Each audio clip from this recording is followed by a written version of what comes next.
The rain lashed against the leaded glass of the nursery, like a verdict being delivered by the sky itself.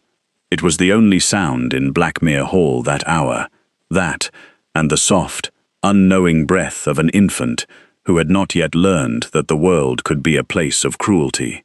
Morven knelt at the cradle's edge, her ivory lace gown pooling against the cold stone floor, both hands gripping the carved mahogany rail as though it were the last solid thing in a world turned to water. She was not looking at Kit, not yet. She had learned, in the 8 months since his birth, that looking at him too long made her feel things she could not afford to feel. Not now, not while she still needed to be steady. She breathed. She counted the candles. She did not allow herself to weep. She had felt Alaric enter before she heard him. 3 years of marriage had made her fluent in his silences. This one arrived like a cold front, deliberate, shaped, carrying the particular weight of a man who had already decided everything before he crossed the threshold. He did not come to her. He stood in the shadow of the doorway, tall, severe, a figure of absolute authority, whose outstretched hand was the only betrayal of something he had not yet named to himself. He looked at her, the way men of his station looked at arrangements that had run their course. "You mean nothing to me," Alaric said. "You never did." He turned and left. The nursery door closed behind him. Final, hollow, the sound a life makes when its last pretense is stripped away. For a long moment, Morven did not move. Outside, the storm gathered itself against the ancient stone of the hall, as though the house recoiled from what had been said inside it. The single candle on the mantel faltered, not dramatically, not with theatre, but quietly, the way hope dies when it has been patient too long. Then she looked down at Kit, at the curl of his small fist against his cheek, at the rise and fall of his chest, at the face that bore nothing of his father's coldness and everything of a future that did not have to mirror the past. She had rehearsed crumbling for 3 years, across untouched dinners, across empty corridors, across nights spent beside a man who reserved his warmth exclusively for legacy. She would not crumble now. She reached into the cradle and lifted her son. "We are leaving," she whispered against his hair. Not a question, a fact, offered to the only person in Blackmere Hall she trusted with the truth. By the time the storm broke toward dawn, the nursery was empty, and Duke Alaric Winston Blackmere, who had built his entire existence on the certainty of control, was about to discover how completely he had dismantled his own world with 3 careless words, and called it dignity. My beautiful family, if this story has your heart racing, hit like and subscribe to join us daily. I'd love to know who is listening. Tell me your city and the time where you are, because I'd love to welcome you personally in the comments. The candle had burned to its socket by the time Alaric returned. He did not know what brought him back to the nursery at that hour. Not conscience. He had made his peace with that years ago, in the way men of his position made peace with uncomfortable things, by refusing to examine them too closely. Perhaps it was the storm, perhaps it was the silence beneath it, which had taken on a quality he could not name, a stillness that pressed against his chest, with a weight disproportionate to its absence of sound. He stood in the doorway. The cradle was empty. His eyes moved across the room once, methodically, the way a man catalogues a space, before allowing himself to feel anything about what he finds there. The blanket lay folded back at one corner, as though lifted with care rather than haste. The small muslin cloth Morven used to tuck beneath Kit's chin was gone. The candlestick on the mantel had burned out. The room smelled of cold wax and something faintly floral, her scent, already beginning to dissipate, as though the air itself were releasing her. He crossed to the cradle. He put his hand on the mattress. Still faintly warm. He stood there for a moment that had no clean edges. Then he turned and walked to the door and called for Mrs. Calder, in a voice that he kept entirely level, because there was still, even now, even with his hand trembling, a part of him that believed there was a rational explanation. That Morven had taken the child to her own chambers against the cold, that the nursemaid had moved them both without instruction, that in 5 minutes he would feel foolish for the thing that was beginning, quietly and with great efficiency, to dismantle him from the inside. Mrs. Calder came. She had not seen Lady Blackmere since before the dinner hour. No, she had not seen the nursemaid either. No instruction had been given. No request had been made. He sent for Hobson, for the footman, for the groom. The groom had heard a carriage. He had assumed it was a delivery, or a late departure, something sanctioned, something ordinary. He had not thought to question it. The hour had been just before midnight.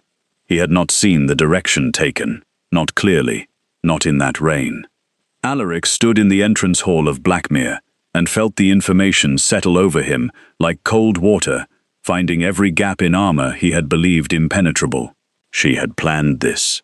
He took the stairs at a pace that was not quite running. He would not run, not in front of the staff, not with 6 servants watching him from the edges of the hall, and he went to her chambers. The dressing room first. The wardrobe stood open, gaps in the gowns. The small travelling trunk she had brought from Scotland was gone, the outline of its absence visible in the faint impression left on the floorboards. Her brushes remained on the dressing table, arranged with the same quiet order she had always kept, as though she had wanted to leave something tidy behind, as though she had not wanted him to think she had fled in chaos. She had not fled in chaos. That was the thing making it difficult to breathe. She had been utterly deliberate.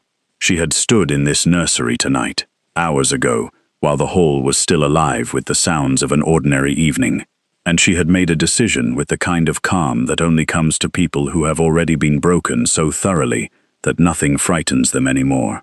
He found the ring on the dressing table. It sat beside the brush, on the dark wood, catching nothing of the light, because there was no light left to catch. A plain gold band. He had placed it on her finger in the church at Invercarron 7 years ago, with his mother watching, and his solicitor seated in the second pew, and Morven had looked up at him with those quiet green eyes that he had told himself, repeatedly, with great conviction, revealed nothing that required an answer from him. He picked it up. It was very light. He had not remembered it being so light. He stood there in the cold of his wife's empty chamber, holding a ring that weighed almost nothing, and understood, with the particular clarity that arrives only when it is too late to be useful, that he had made a catastrophic error. Not merely tonight. Tonight had only been the last in a long sequence of them. The final weight placed on a foundation he had spent 3 years undermining, with silence and pride, and the absolute, ruinous certainty that his restraint was the same thing as strength. He had said she was nothing. He had meant it to be armor. He had spoken it the way he deployed all his coldest truths, as a means of control, of distance, of ensuring the world remained at the manageable remove he had always required.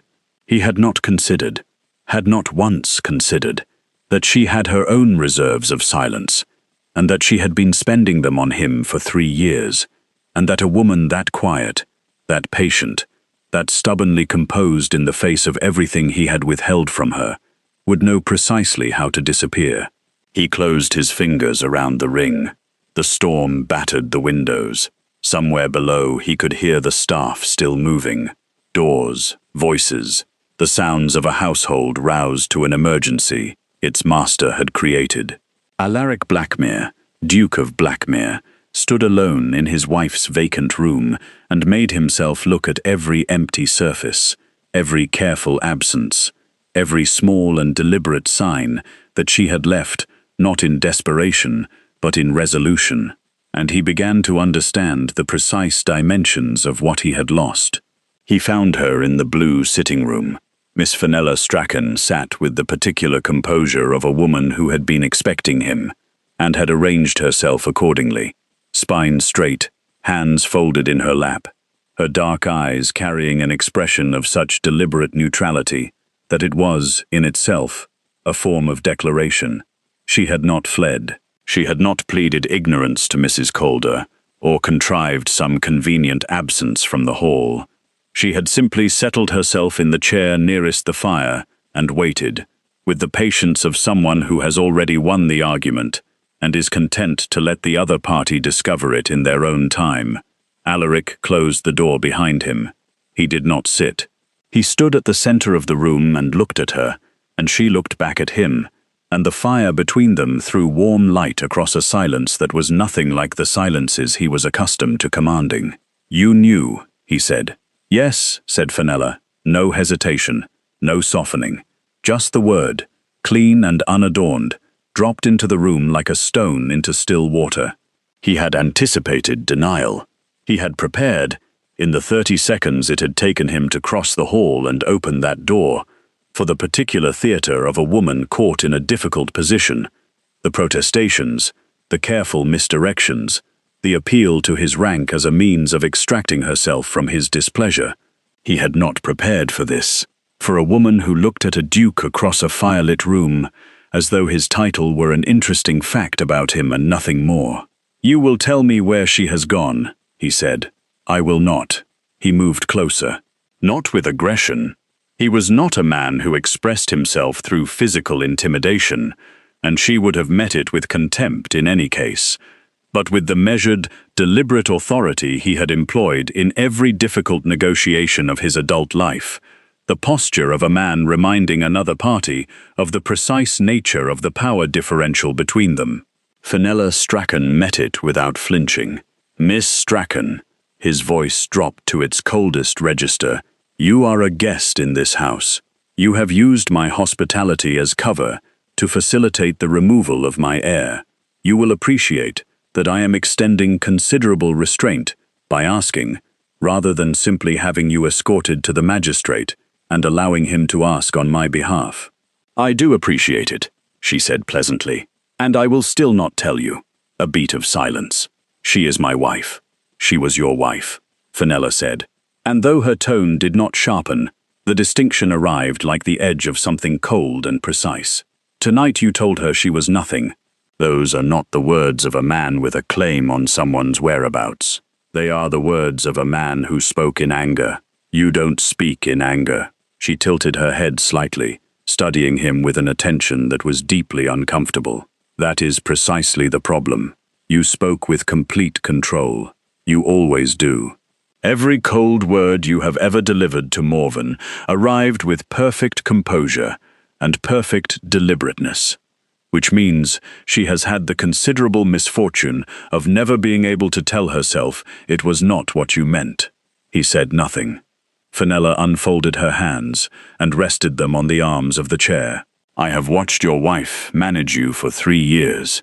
I have watched her make excuses for your absences, interpret your silences as consideration rather than indifference, convince herself that a man of your particular reserve simply required more time.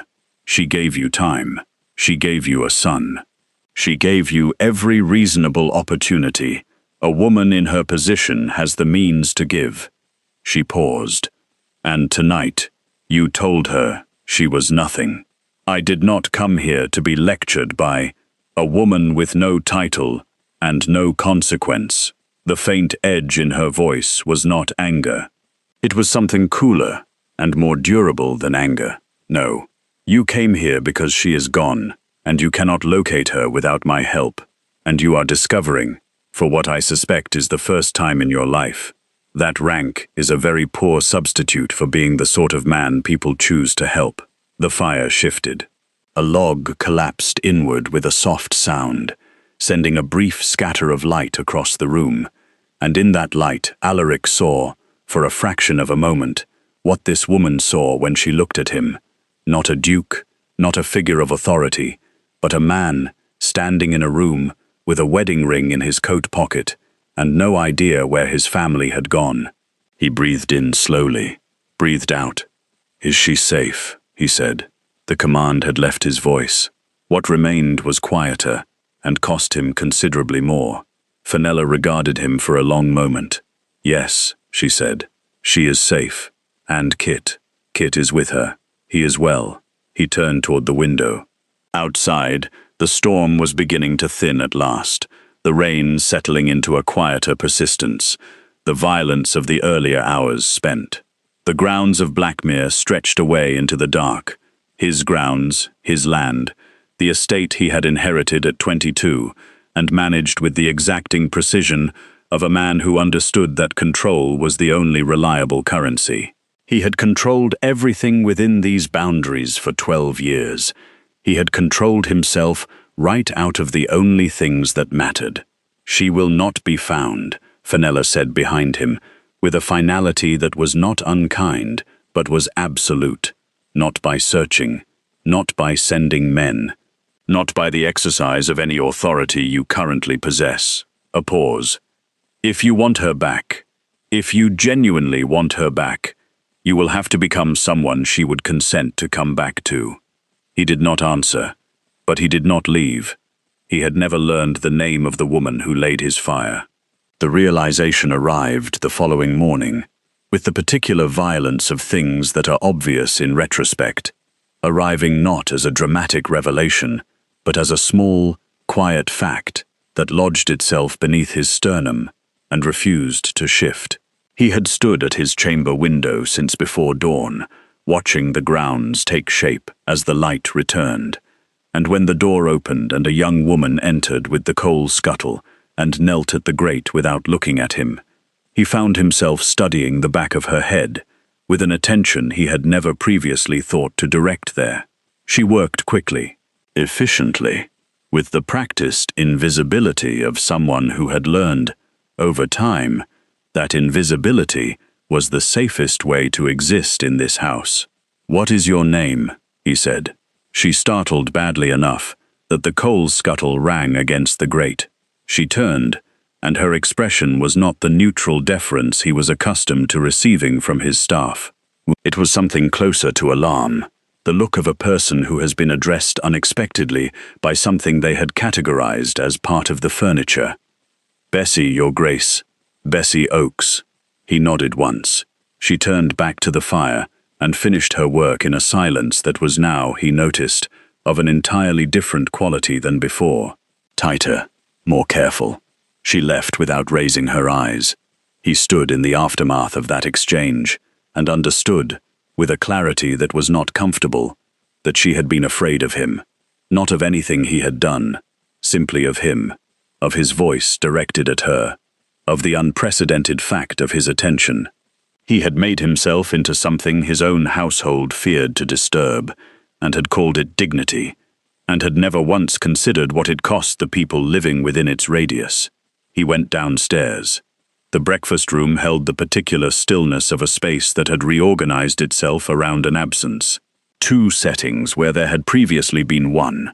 Morven had taken her meals with him when he permitted it, and apparently someone had continued the habit of laying her place, either from routine or from a quiet optimism he had done nothing to deserve. He stood at the table and looked at the empty chair, and then looked away. Hobson entered with the same expressionless efficiency he had provided for 11 years. Alaric watched him move about the room, the small adjustments, the silent management of every material comfort, and attempted, for the first time, to calculate what it would mean to do any of it himself. "Hobson," he said, "Your Grace, how long has Mrs. Calder been with this household?" A fractional pause. The question was outside the established vocabulary of their interactions, and Hobson was too skilled to show surprise, but the pause was there. 23 years, Your Grace. She came with the late Duchess. 23 years. She had managed this house since before Alaric inherited it. She had managed it through his father's final illness, through the transition of title, through his marriage and Kit's birth, and he had spoken to her perhaps 40 times in the whole of his tenure, almost exclusively to issue instruction or correction, and she was not informed of Lady Blackmere's intentions. "No, Your Grace. I believe that was deliberate on her ladyship's part." Another pause, smaller than the first. Mrs. Calder was distressed. He absorbed this. "See that she is not held responsible." "Of course, Your Grace." He dismissed Hobson and did not eat. Instead, he walked the house. He did not know precisely what he was looking for. Evidence, perhaps, of the degree to which he had inhabited these rooms without actually living in them, without noticing, without participating in anything beyond the management of his own solitude. He walked through the morning room and observed the small watercolor propped on the writing desk that he had never asked about. He walked through the library and found, on the lower shelf beside the window, a row of volumes arranged by a hand that was not his. Smaller books, Scottish poetry, a well-worn collection of ballads with a cracked spine, and beside them, a child's primer that had not yet been used. He touched the spine of the primer and did not move for a moment. She had been preparing to teach Kit to read. She had been planning a future inside these walls, even as he had been making those walls uninhabitable. He found Mrs. Calder in the linen room. She was doing something purposeful with the shelves, the controlled industry of a woman managing grief through activity, and when he appeared in the doorway, she drew herself up with a composure that he recognized. That same careful composure Morven had worn for 3 years, the armor of a person who has learned not to expect anything from him and has constructed their dignity accordingly. "Mrs. Calder," he said, "I want you to tell me what this household looked like when Lady Blackmere was managing it." She blinked. "Your Grace, her routine, her arrangements, what she concerned herself with." He paused, and then, because it cost him something, and he was beginning to understand that the things that cost him something were precisely the things he had been refusing to spend. What she was like. Mrs. Calder was quiet for a long moment. When she spoke, her voice had lost some of its formal architecture. "She knew everyone's name," she said simply. "Every maid, every footman, every kitchen girl. She knew who was unwell, and who had family trouble, and who was saving to marry." A pause. "She asked after people, Your Grace. She remembered the answers." He said nothing. The house was different when she was easy in it. Mrs. Calder chose her words with care, but she did not retract them. Warmer. Alaric looked at the linen shelves, at the ordered rows of the household his wife had quietly tended, while he had gone about the business of being entirely unreachable. "Thank you," he said. He had never said it to her before. He could tell, from the way she looked at him, that she was aware of this. He walked back through the cold corridors of Blackmere Hall and felt the house around him differently than he ever had, not as an inheritance, not as a responsibility, but as a place that had once, briefly, been made into something approaching a home by a woman he had told was nothing, and that was now, in her absence, exactly as empty as he deserved.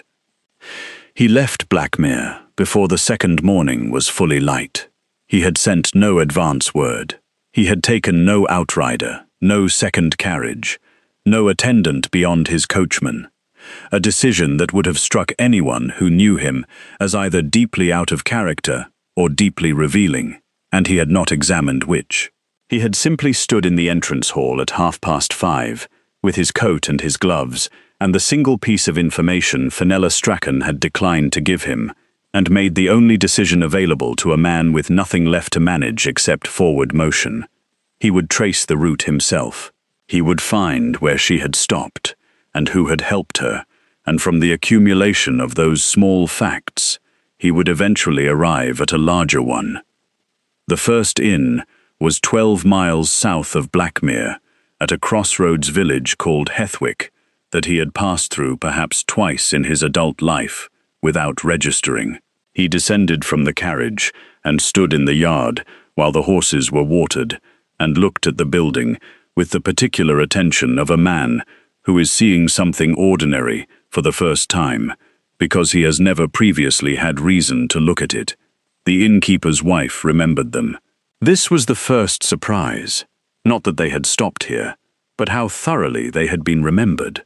The woman emerged from the kitchen doorway, wiping her hands on her apron, and looked at Alaric with an assessment that was not impressed by the quality of his coat, and said, before he had finished his opening sentence, "The lady with the infant." "Yes, she stopped here just past midnight. You are certain? Not many ladies traveling alone with a baby in that rain." She folded her arms. "She was soaked through. We gave her the room at the back, away from the road. She wouldn't take supper, only warm milk for the child. A pause, during which she continued to look at him with an expression he was beginning to recognize as a variant of the look Mrs. Calder had given him the day before. The look of someone taking the measure of a man and arriving at a figure somewhat lower than he would have preferred. She was very calm, quieter than you'd expect. Given what? Given that she'd been crying. The woman said it without ceremony. Her eyes were, but she wasn't crying when she was here. She was just settled, like she'd already made her mind up about something, and the hard part was behind her. He thanked her.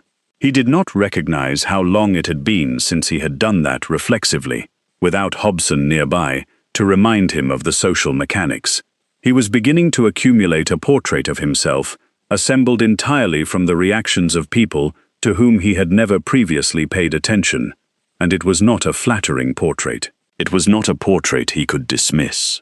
The second stop was further, a toll cottage at the border of the next county, where an elderly keeper told him a private carriage had passed through before dawn, carrying a woman and a small child, heading northeast. He stood at the toll gate in the thin morning light and turned that direction over in his mind. Northeast meant away from her family's property in the western borders, away from the routes he might have predicted. It meant she had thought about where he would look first. It meant she had thought about him, the recognition of that she had stood in the nursery and planned not just her departure, but his pursuit, that she had known him well enough to root around his expectations, arrived with a sensation he could not immediately classify. Not admiration, precisely, though there was something of that in it, something closer to the particular shame of discovering that the person you underestimated had been studying you with considerably more intelligence than you had been studying them. She had known him. She had watched him for 3 years and learned him thoroughly, and he had looked at her across dinner tables and through the middle distance of countless empty evenings, and understood, he now realized, almost nothing about her at all. He stopped at a village posting house toward midday to change horses, and found, while waiting, that the landlord's daughter had served Morven tea that morning, had sat with her for a quarter of an hour, apparently, because the baby had been fretful and there were no other travelers, and there was something in the girl's account of that quarter hour that made Alaric set down his own cup and simply listen. She had asked the girl about herself, about the village, whether the posting house had been in the family long. She had listened to the answers with what the girl described, in the careful language of someone unused to translating feeling into words, as real attention. Like she was actually interested, like she had nowhere else to be, and no one she'd rather be listening to. She seemed kind, the girl offered, glancing at him with the tentative quality of someone unsure whether this information would be welcome. Yes, Alaric said. She is. He heard himself say it. He heard the present tense, the simple declarative. Not she was kind, not she seemed kind, but she is, stated with a certainty that surprised him with its ease, as though some part of him had always known it, and had simply been filing the knowledge in a place he did not frequently visit. He returned to the carriage, and sat for a moment, before signaling the coachman to move on. He was assembling her from the impressions she had left on strangers, from the innkeeper's wife, and the toll-keeper, and the landlord's daughter, from the small wakes of warmth she scattered behind her without apparent effort or design, because it was simply the way she moved through the world. He was learning his wife from her absence, from the outlines she had pressed into other lives, on a night she had spent fleeing his. He knocked on the roof of the carriage. Northeast.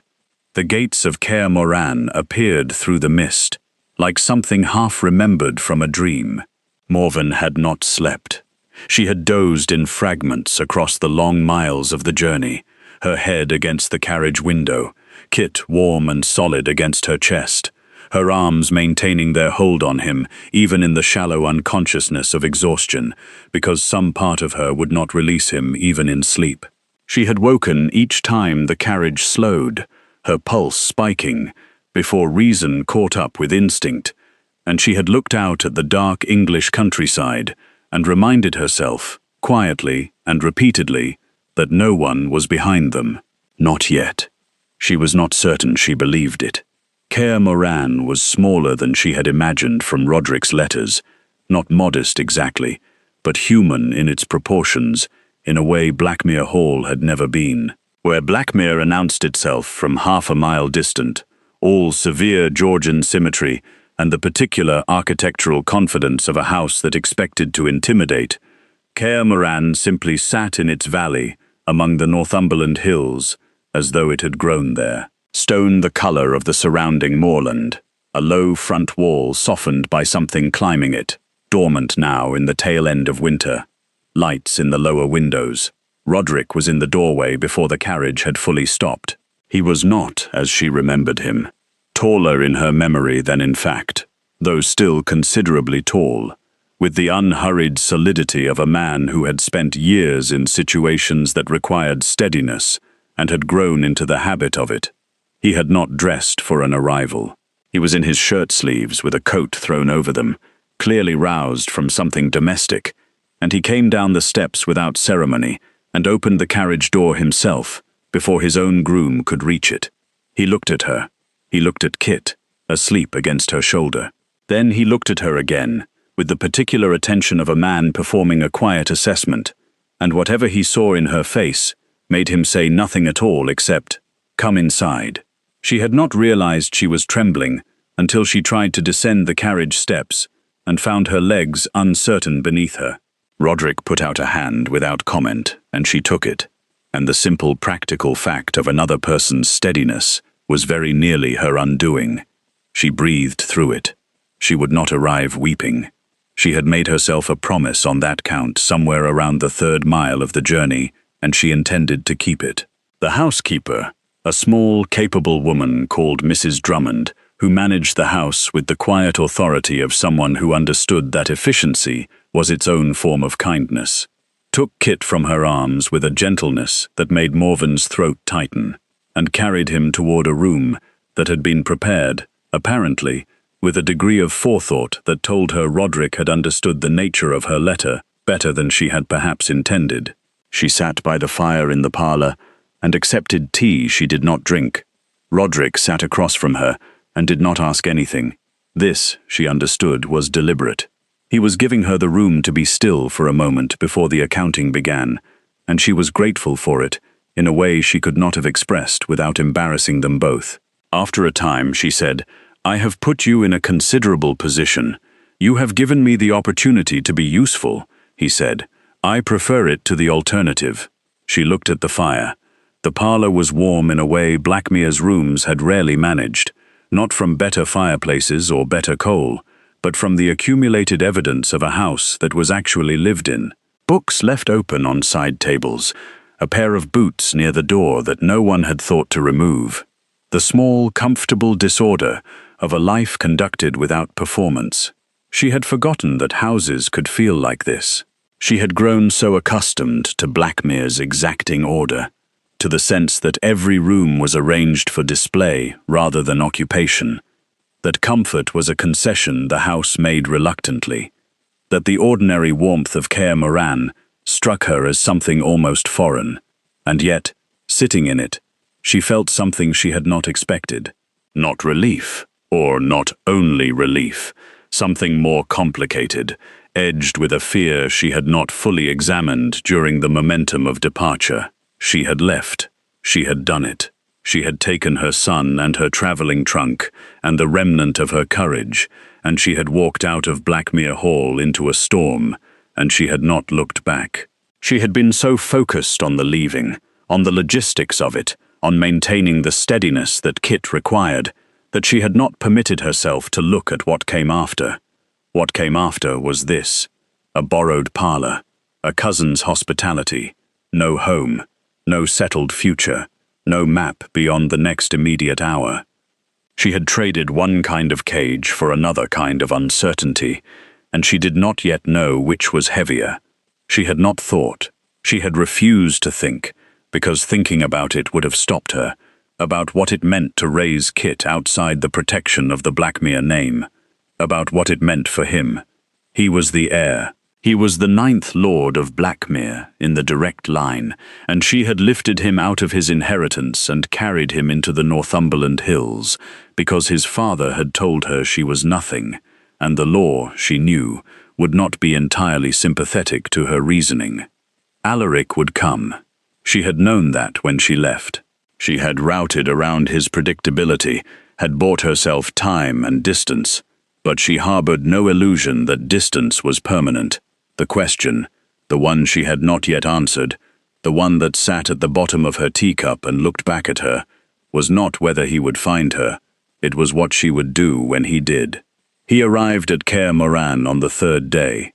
He had pushed the horses harder than was reasonable across the final stretch of moorland, the carriage jolting over roads that had not been built with urgency in mind, and when the valley opened up beneath the late afternoon sky, and he saw the house sitting in it, modest, lit, entirely unbothered by his approach, something in his chest contracted with a force that surprised him. He did not allow himself to examine it. He knocked on the roof and told the coachman to drive on. The man who opened the door was not a footman. He was tall, broad through the shoulders, with the unhurried bearing of someone who had stood in genuinely dangerous situations and found that composure was the most practical response. He wore no coat. He looked at Alaric with the direct, undecorated assessment of a man who was not impressed by carriages and did not intend to pretend otherwise. Major Roderick Ainsley. Alaric had constructed an image of him across 3 days of travel, and he found, confronting the reality, that the image had been considerably more convenient than the man himself. "Your Grace," Ainsley said, not warmly, not with hostility either, with a neutrality that was somehow more difficult to navigate than either. "I am here for my wife," Alaric said, "and my son. I know why you're here." Ainsley stepped back from the door with the unhurried deliberateness of a man making a decision rather than performing a courtesy. "Come in." He was shown to a study. Not the parlor, the study, with its single window facing the moorland and its bookshelves, and its atmosphere of function over comfort. A room chosen, Alaric understood immediately, to receive him on specific terms. He was a visitor here. He was not a duke. He was a man whose wife had traveled 3 days through rain to put this distance between herself and him, and Ainsley's arrangement of the space made that precise point without requiring words. He did not sit. Neither did Ainsley. "Where is she?" Alaric said. "She is in this house. She is safe."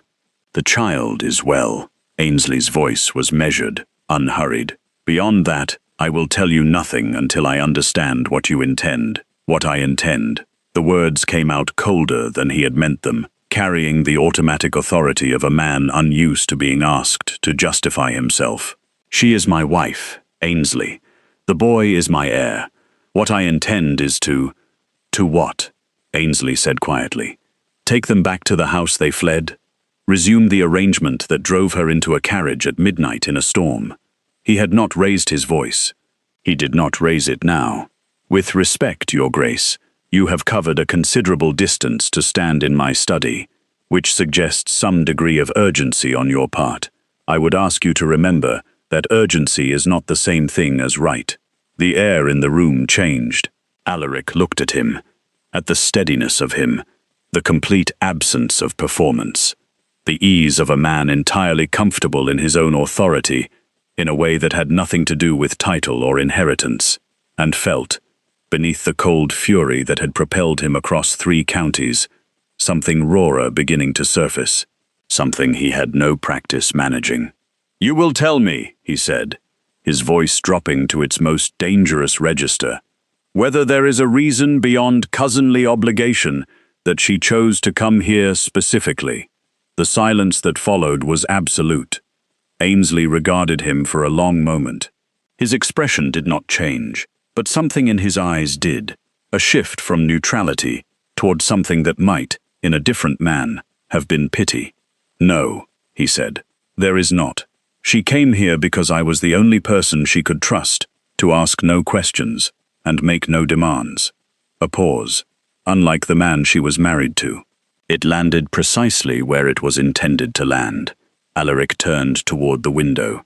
He put one hand on the frame and looked out at the moorland and breathed, with some difficulty, through the full weight of what had been accumulating in him across 3 days of inns and toll roads and strangers' accounts of a woman who asked after people and remembered the answers.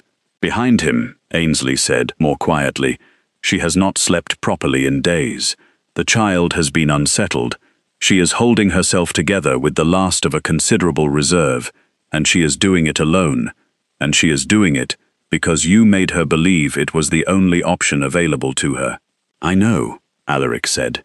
The 2 words came out stripped of everything, of rank, of composure, of the elaborate machinery he had spent a lifetime constructing between himself and any sentence that cost him something to complete.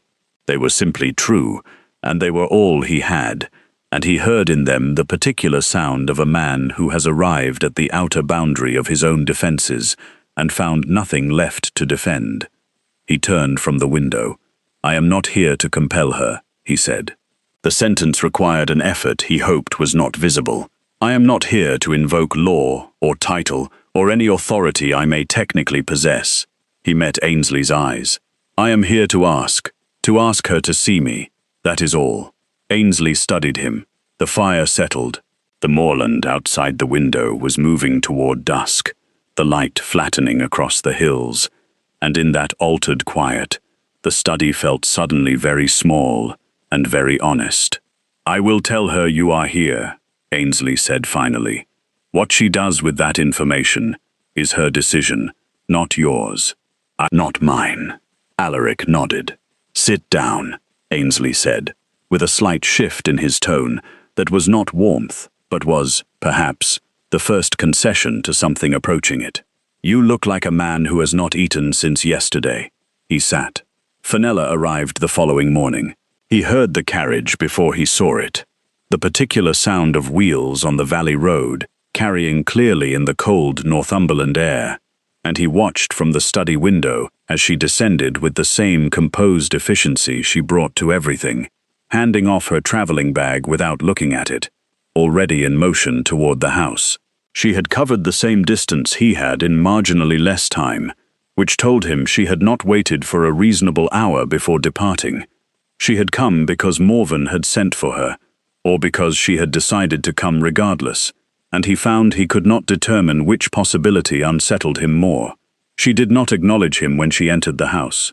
He heard her voice in the hallway, brief, direct, nothing he could distinguish, and then her footsteps on the stairs, and then silence. Ainsley brought him coffee he did not want, and sat across from him with the companionable quiet of a man comfortable with waiting, which was more than Alaric could currently claim for himself. He had slept poorly. The room Ainsley had offered was warm, and the bed was adequate, and neither of these things had made any material difference to the quality of his night, which had consisted primarily of lying in the dark cataloguing, with the merciless precision of a man deprived of any other occupation, every specific failure of the past 3 years. He had arrived at a considerable number. He had not been surprised by the quantity, so much as by the clarity with which they presented themselves once he stopped arranging his life in a way that kept them at a manageable distance. He was still at the window when Fenella came downstairs. She entered the study and looked at him with the same unsentimental assessment she had directed at him in the blue sitting room at Blackmere. But something in it was different now, calibrated differently, as though she had made some internal adjustment that he had not yet been informed of. "She will see you," Fenella said. He turned from the window. "She has conditions," Fenella continued, before he could speak. "You will listen. You will not invoke your title, your rights, or any legal recourse available to you. You will not mention Kit in the first instance. She will raise him when she is ready. And you will not," she paused with an emphasis that was not unkind but was entirely serious. "Tell her what you intend to feel differently in future. She has had 3 years of your intentions. She requires something more specific than that." He absorbed this. "Specific in what sense?" in the sense of actual words, actual acknowledgement, not a speech. Fenella looked at him steadily. She does not need a speech, Alaric. She needs to hear you say the true things simply, without the architecture you usually construct around them. A beat. She is not asking you to be someone else. She is asking you to be honestly yourself, possibly for the first time in your marriage. He was quiet for a moment. And you believe I am capable of it. Fenella regarded him with an attention that he had initially found combative, and was beginning to understand was simply the quality of a person who looked at things directly. I think you came 300 miles without a retinue, and sat in Roderick's study, and said you were asking rather than compelling. She paused. I think that is more than I expected from you a week ago. Whether it is enough is not my determination to make. She left the room. He stood where he was for a long moment. Then he followed. Morven was in the small sitting room at the back of the house, the one that faced the hills rather than the road, as though she had chosen it deliberately for its aspect, for the view that asked nothing of her and expected nothing in return. She was standing when he entered. She had not sat down to receive him, and he understood the significance of that immediately. She was not placing herself at any disadvantage she could avoid. She looked at him across the room, and he looked at her, and the distance between them, which was perhaps 12 feet of Northumberland stone floor, felt like the most consequential geography he had ever been required to cross. She was pale. She was composed with the particular composure he now recognized, not as coldness, but as cost. The expression of a woman who has spent everything she had on remaining upright, and has nothing left over for pretense. He crossed the room. He stopped at a distance that was close enough to speak without raising his voice, and far enough to give her every option. Morven, he said. Her chin lifted slightly. She waited. He had prepared nothing. He had rehearsed nothing on the journey upstairs, which was either wisdom or cowardice, and he was not certain which. But Fenella had told him no speeches, and he found, standing here in front of this woman in borrowed morning light, that there was nothing in him that wanted to perform. I said you were nothing, he said. I knew when I said it that it was not true. I said it because I was afraid of how untrue it was, and I had no other way to manage that. He paused. That is not an explanation. It is not offered as one. It is simply what happened. And I have spent 3 days understanding that you deserve to know it, instead of being left to believe the words at their face. Something shifted in her expression. Not softening, not yet, but a change of pressure, like a door that has been held closed by force, beginning to register that the force has been withdrawn.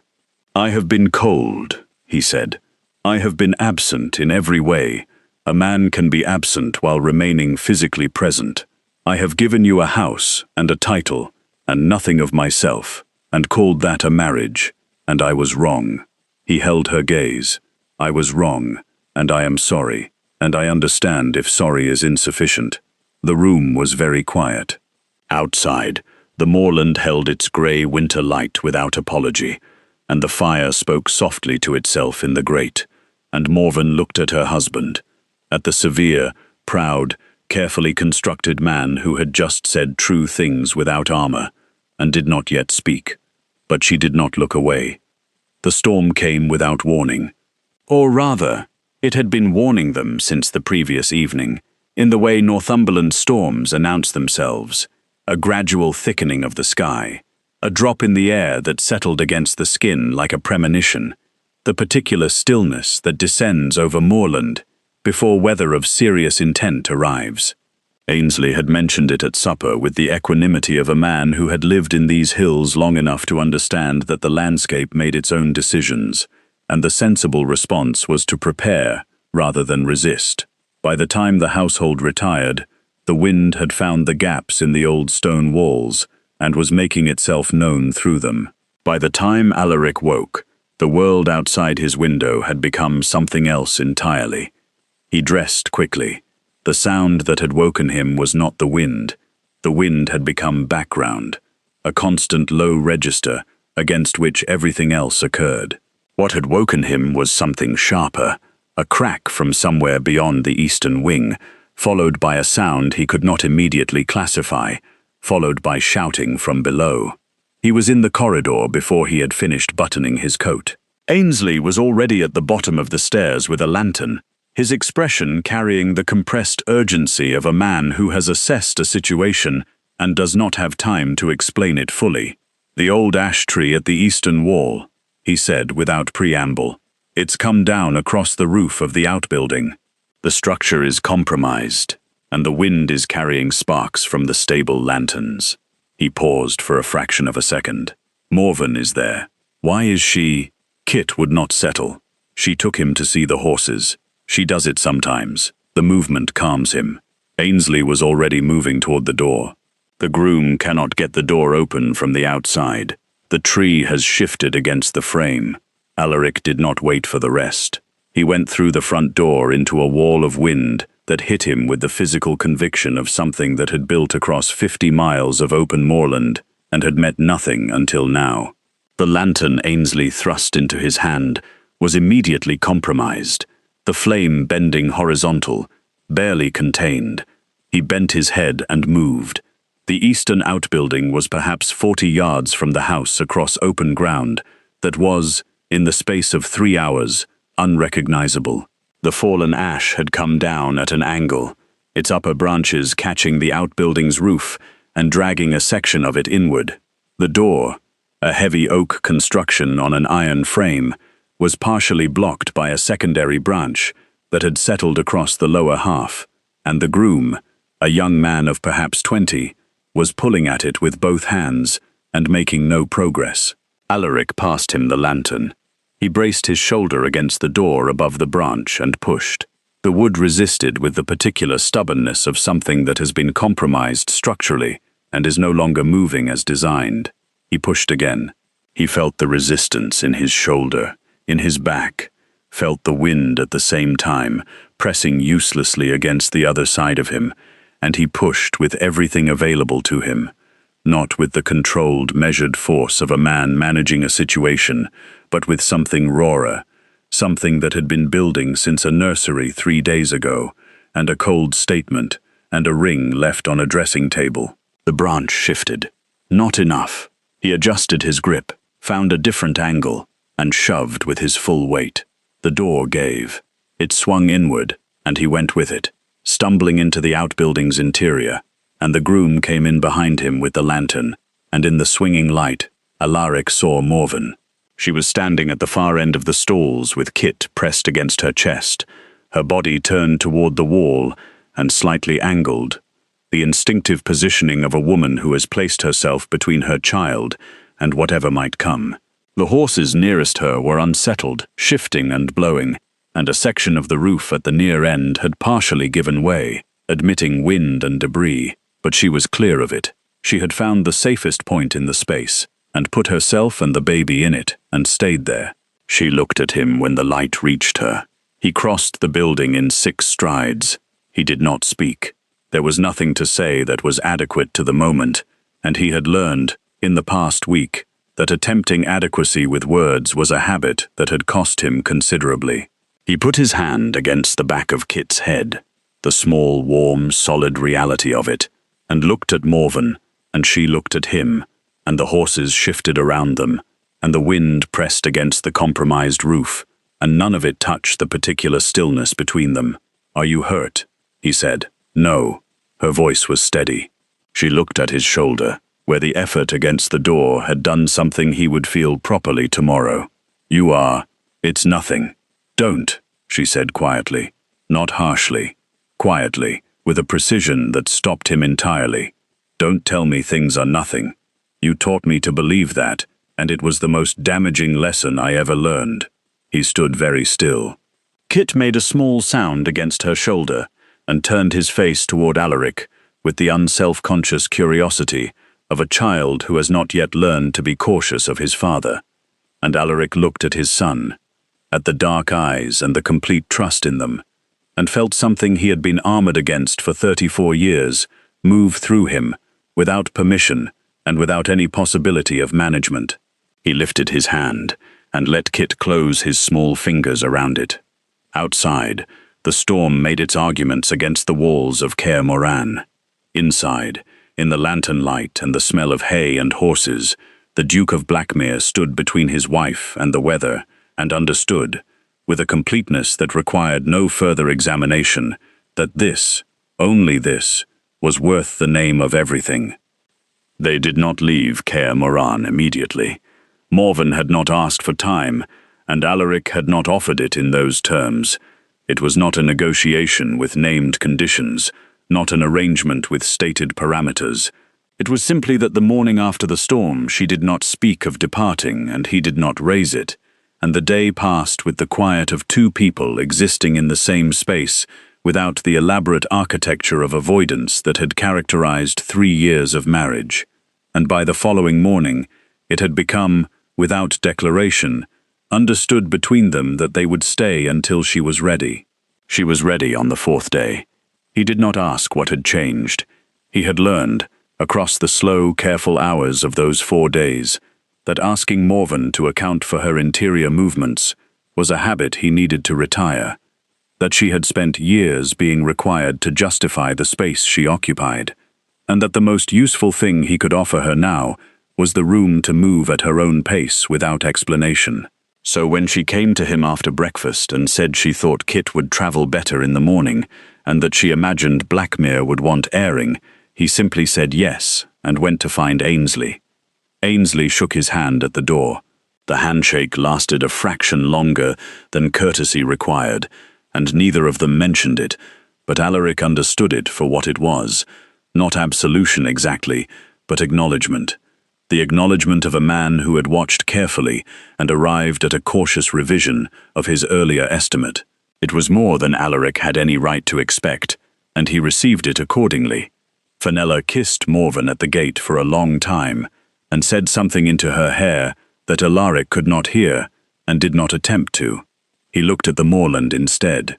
When Morven climbed into the carriage, her eyes were bright, but her chin was steady, and she settled Kit against her, and looked out of the window as Kaer Morhen receded, and Alaric watched her without pretending he was not watching her, which was itself a departure from everything that had come before. The journey south was 3 days, and entirely unlike the journey north. He rode inside the carriage rather than apart from it. This sounds like a small thing, and was not. He had spent the years of their marriage maintaining the separateness of his movements. Different hours, different rooms, the physical distance that had seemed to him like independence, and had seemed to her, he now understood, like rejection made architectural. Sitting across from her in a moving carriage with Kit asleep between them and the English countryside unreeling outside the window required a quality of presence he had not previously practiced, and he practiced it imperfectly, and she did not require him to be perfect. On the second evening, stopped at an inn that was nothing like the inn she had stopped at alone 6 days earlier, she told him about Scotland, not in response to a question he had not asked. She simply began, over supper, in the careful, measured way of someone testing whether a door will hold their weight, to describe the house she had grown up in. The particular light in the mornings, the sound the wind made coming off the loch, her mother's garden, and the names she had given the individual rose bushes, which were not the names roses were typically given. He listened. He did not perform listening, did not nod at intervals or produce the social signals of attention. He simply listened, and when she paused, he asked which rose had been her favorite, and she told him, and something in her expression shifted in a way he filed carefully away. He had spent 3 years failing to ask. He was beginning to understand that the questions were not intrusions. They were, in fact, the opposite of intrusion. They were the specific mechanism by which a person told another person that their interior world was worth entering. Blackmere Hall appeared on the horizon of the 5th day, and Alaric watched Morven's face as it came into view. She looked at it steadily, without the warmth of homecoming, and without the flinching of dread, with something more complicated than either, the expression of a woman who has made a decision she intends to honor, and is in the process of making her peace with its full implications. He had the staff assembled in the entrance hall. Not for ceremony, He had sent word ahead specifically without ceremony, but because there were people in this house whose names he now knew and who had continued their work through the disruption of the past week, with a loyalty that he had previously taken as the natural order of things and now understood to be a form of generosity he had done nothing specific to deserve. He introduced Morven to Bessie Oakes. He watched Morven take the young woman's hand and ask how she did with the natural ease of someone to whom this was simply the correct way to move through a room, and he watched Bessie's expression, surprise first, then pleasure, then the slight relaxing of the careful invisibility she had been maintaining, and he noted it. He was compiling a different kind of knowledge now than the knowledge he had previously valued. Less legible, less manageable, considerably more important. Mrs. Calder wept. She turned away immediately and recovered herself with great professionalism, and no one acknowledged it directly, which was the appropriate English response. But Morven touched her arm briefly as she passed, and that was enough. That night, Alaric sat in the nursery while Kit slept. He had not done this before. He had visited the nursery in the formal sense, had stood in the doorway and confirmed the child's existence, and departed with the information filed. He had not simply sat in the chair beside the cradle in the dark and listened to his son breathe. He sat for a long time. When Morven appeared in the doorway, he did not hear her at first. She stood there, watching him, and he was watching Kit, and the candle between them was very steady in the closed warmth of the room. "He has your hands," she said quietly. Alaric looked down at his own hands, then at Kit's. The small curled fingers, the particular architecture of them. "I hope," he said, "that is the only thing of mine he inherits without revision." Morven was quiet for a moment. Then she crossed the room and sat in the chair beside his, close enough that their shoulders nearly touched, and they both looked at their son in the candlelight, and the silence between them was nothing like the silences that had come before. It was the silence of two people who have survived something and are sitting together in the aftermath, neither of them pretending it was simple, both of them present. It was, Alaric thought, the first honest thing this house had contained in a very long time. The ledger for this tale is finally closed, but the shadows of history never truly sleep. If your heart is still racing, my beautiful family, don't let the fire die out here. These two stories on your screen are even darker, deeper, and more unforgiving. Tap subscribe so we stay found in the fog. Then click one now. Your next obsession has already begun.